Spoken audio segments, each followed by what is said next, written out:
मेरा नाम सदिया है और मैं पाकिस्तान के शहर फैसलाबाद से ताल्लुक़ रखती हूँ। आज से 4 साल पहले मैं कॉलेज में पढ़ती थी।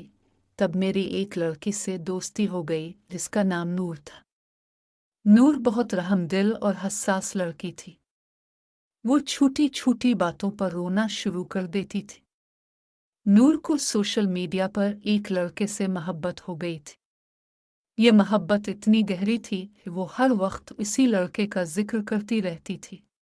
वो लड़का पाकिस्तानी था लेकिन पिछले 4 सालों से फ्रांस में रहता था और वहाँ नौकरी करता था। नूर ने इस लड़के को तस्वीर में देखा था, लेकिन इस लड़के ने नूर को कभी नहीं देखा था क्योंकि नूर ने अपनी तस्वीर कभी इसके साथ शेयर नहीं की थी।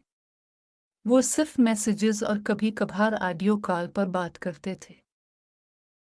इन दोनों की मोहब्बत को 2 साल हो चुके थे। नूर बहुत खुश थी क्योंकि वो लड़का पाकिस्तान आने वाला था और नूर पहली बार इससे मिलने वाली थी। जिस दिन इस लड़के ने पाकिस्तान आना था, इसी दिन नूर मेरे घर आए। वो अपना फ़ोन मुझे देते हुए कहने लगी कि आज के बाद ये फ़ोन तुम इस्तेमाल करना। वो 2 दिन बाद मुझसे मिलने आ रहा है, लेकिन मेरी जगह तुम इससे मिलोगी। इस लड़के को ये मालूम नहीं होना चाहिए कि जिससे वो मोहब्बत करता था वो तुम नहीं बल्कि मैं हूँ। नूर की ये बातें सुनकर मैं हैरान रह गई। मैंने इससे वजह पूछी तो वो रोते हुए कहने लगी कि उसे कैंसर है और वो इस दुनिया में कुछ ही दिनों की मेहमान है।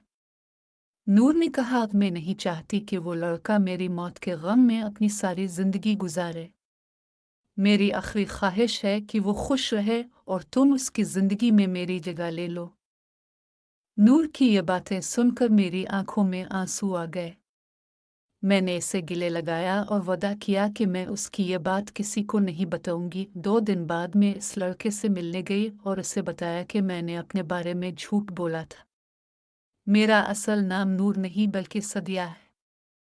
लेकिन वो लड़का मुझसे मिलकर इतना खुश था कि उसे इस बात से कोई फर्क नहीं पड़ा। नूर हमारी शादी में भी आई थी। इसने अपने हाथों से मुझे दुल्हन बनाया और मुझे दुल्हा के साथ रुखसत किया। मैंने बार बार इससे कहा कि वो सब कुछ सच बता दे, लेकिन नूर ने कहा, मैं खुशी खुशी मरना चाहती हूँ। मेरी सबसे बड़ी खुशी तुम दोनों की शादी है। शादी के 2 दिन बाद नूर इस दुनिया से चली गई। इसी दिन मेरे शौहर का भी एक्सीडेंट हुआ और वो भी इस दुनिया से चले गए। नूर और मेरे शौहर की एक ही दिन नमाज जनाजा हुई और इन दोनों को एक ही जगह दफनाया गया। ये कोई इत्तेफाक नहीं बल्कि उनकी सच्ची मोहब्बत की गवाही है। नूर की कुर्बानी और मोहब्बत ने मेरी जिंदगी हमेशा के लिए बदल दी। इसकी यादें मेरे दिल में हमेशा जिंदा रहेंगी।